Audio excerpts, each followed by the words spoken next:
Shalom saudara yang dikasihi Tuhan.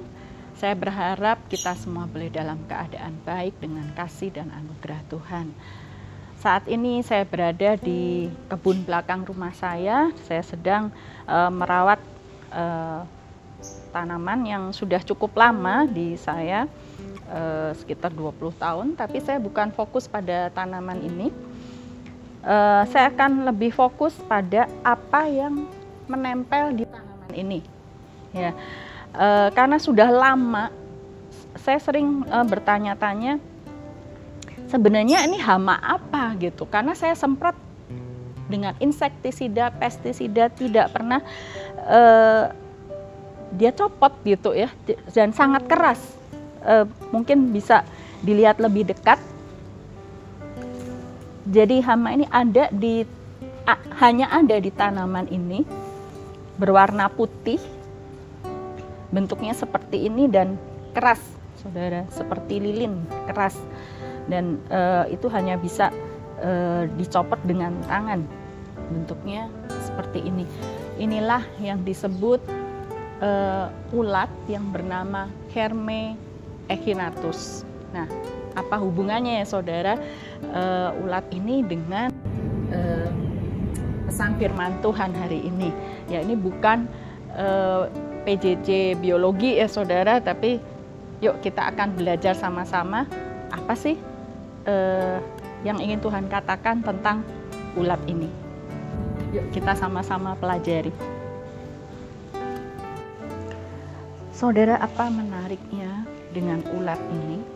Itu adalah siklus hidup ulat ini. Jadi sebenarnya ulat ini tidak berbentuk cangkang seperti ini sebelumnya, tapi ketika si ulat ini akan melahirkan atau bertelur, dia akan menuju tempat yang bentuknya di batang itu yang punya cross section.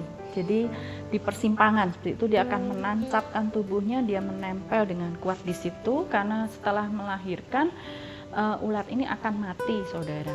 Nah, ketika dia sudah menancapkan tubuhnya, dia akan menghancurkan tubuhnya untuk dimakan anak-anaknya, sehingga berubah warnanya menjadi merah darah yang scarlet, warna merah terang, saudara, merah darah.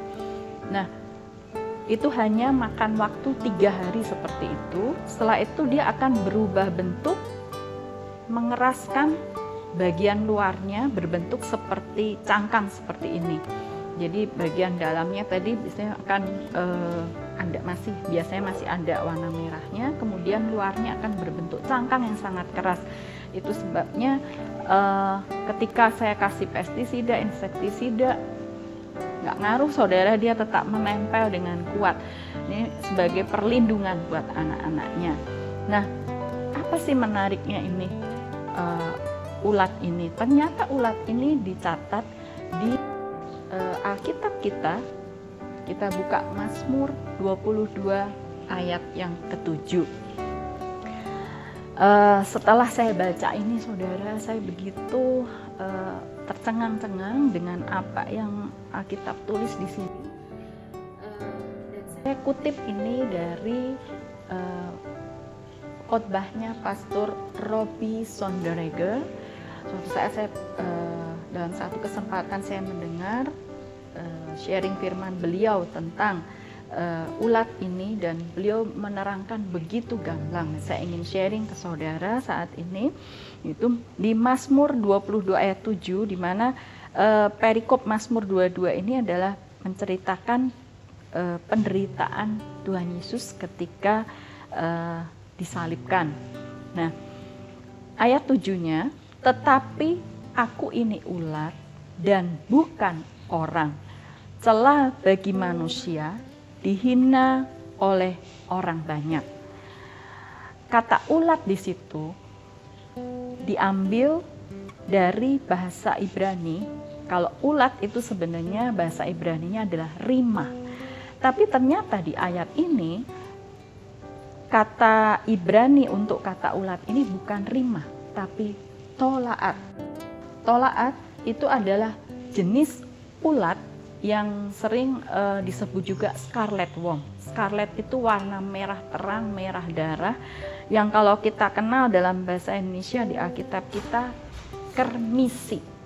Ya, jadi ulat inilah setelah diselidiki ternyata warna merah itu warna yang sering dipakai, warna kermisi ini sering dipakai untuk zaman dulu itu untuk tirai atau tali sebagai pertanda ketika Rahab itu menggantungkan tali merah supaya selamat.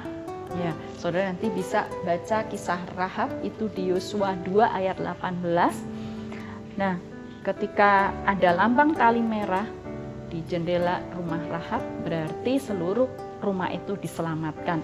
Nah, warna merah itu, warna kermisi itu diambil dari ulat ini ketika masa 3 hari itu, saudara. Jadi kalau sudah lebih 3 hari itu tidak bisa diambil lagi karena mengeras berbentuk cangkang.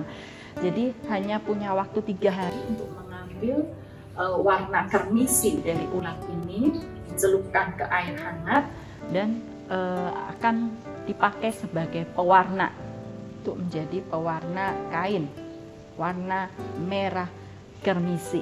Jadi apa yang ditulis di Alkitab ini luar biasa, saudara. Ketika saya mempersiapkan ini berkali-kali, hati saya sangat terenyuh, begitu luar biasanya. Alkitab ini, kitab Mazmur itu kan ditulis pada masa Raja Daud, jauh sebelum Tuhan Yesus lahir dan bahkan jauh sebelum penyaliban Tuhan Yesus. Tapi pemilihan setiap kata di sini sangat tepat dan menggambarkan dan punya makna yang dalam. Saya nggak pernah kepikir kenapa ayat itu mengambil ulat, bukan jenis binatang yang lain. Ternyata ulat itu dengan kisah hidupnya tadi, dengan siklus hidupnya, itu luar biasa, itu menggambarkan pengorbanan Yesus di atas kayu salib. Ya, makanya ayat 7 ini dikatakan, tetapi aku ini ulat dan bukan orang. Di situ menggambarkan betapa rusaknya wajah Tuhan Yesus, sampai berwarna merah darah seperti ketika ulat tadi hancur, ketika induk ulat tadi menghancurkan dirinya untuk anak-anaknya, sudah tidak dikenali seperti manusia. Jadi di situ ada redemption, ada pertukaran. Dia mati untuk kita supaya kita hidup, supaya kita memperoleh hidup. Seperti induk ulat tadi mati untuk anak-anaknya. Ya. Betapa hancurnya wajah Tuhan Yesus itu mungkin susah kita bayangkan ya, saudara. Mungkin lebih daripada apa yang sering kita lihat di film Passion. Ya. Nah, kita lihat juga di Yesaya 52 ayat 14. Yesaya 52 ayat 14. Seperti banyak orang akan tertegun melihat dia. Begitu buruk rupanya, bukan seperti manusia lagi, dan tampaknya bukan seperti anak manusia lagi.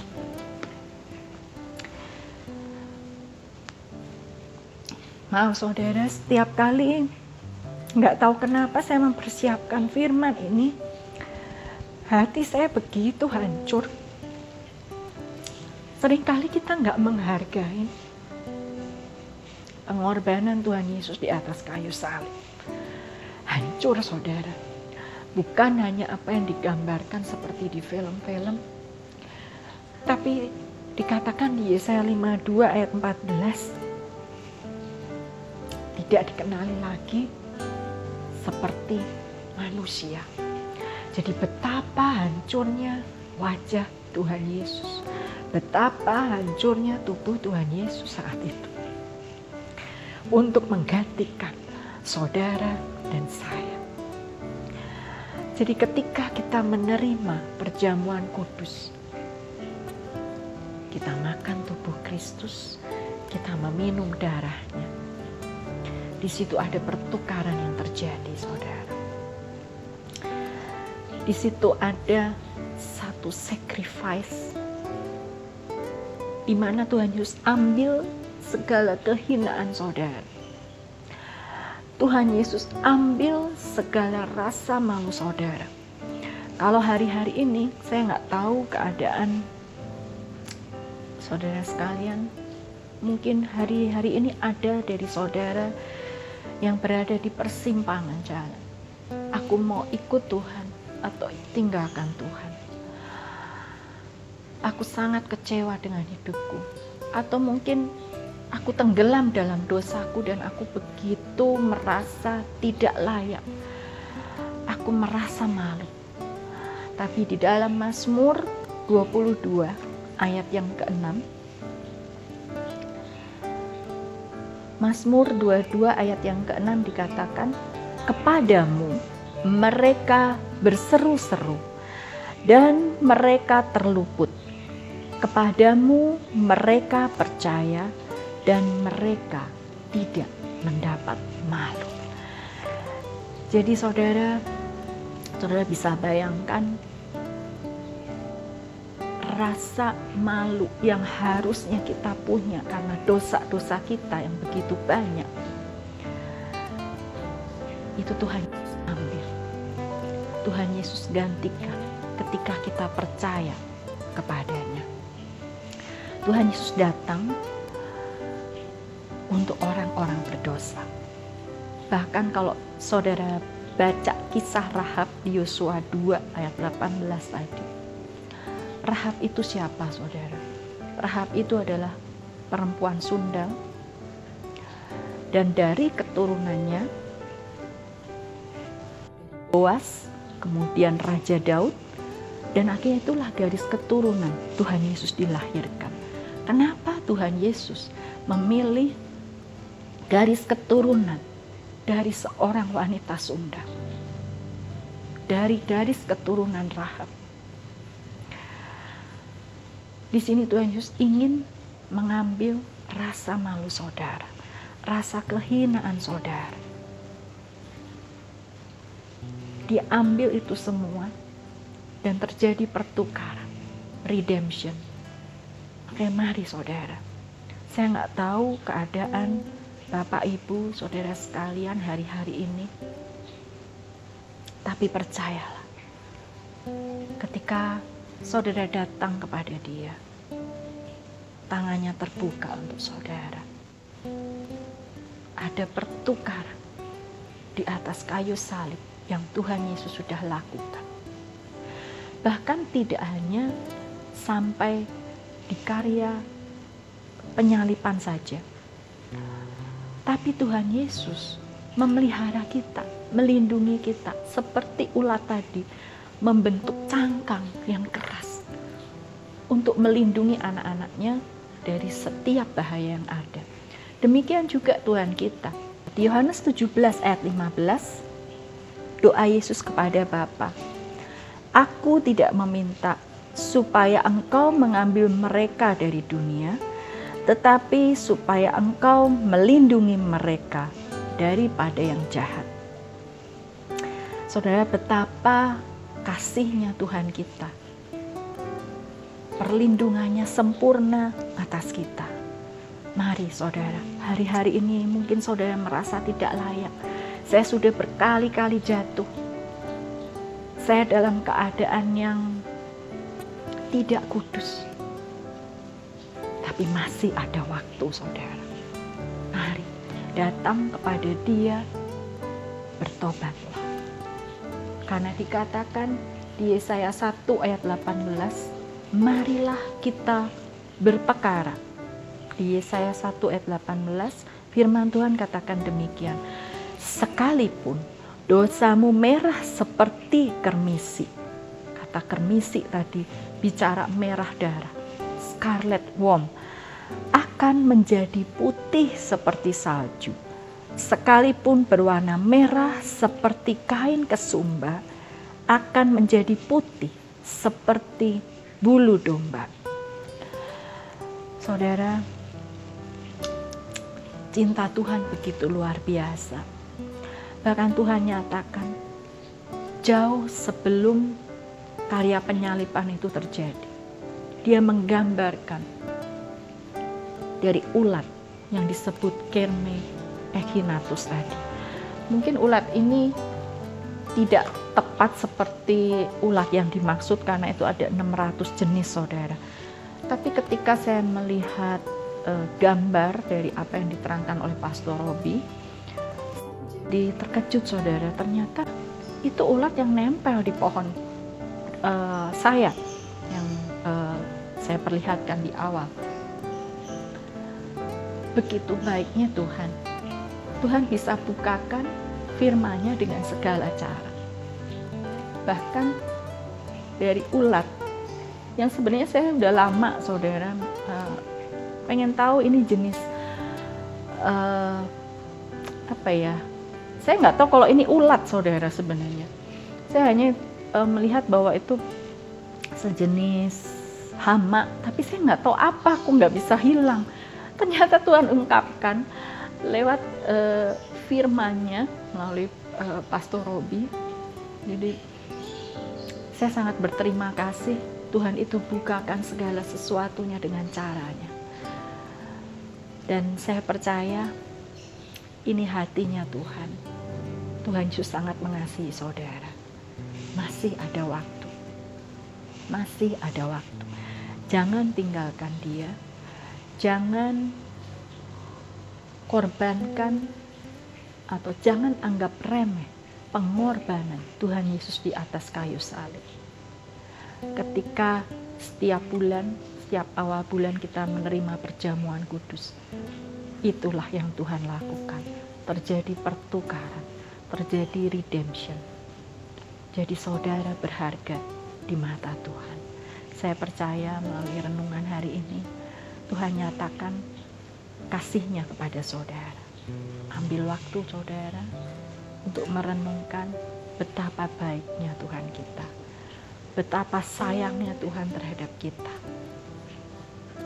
Dalam keadaan apapun kita, Tuhan tahu.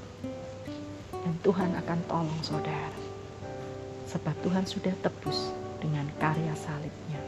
Lunas, terbayar.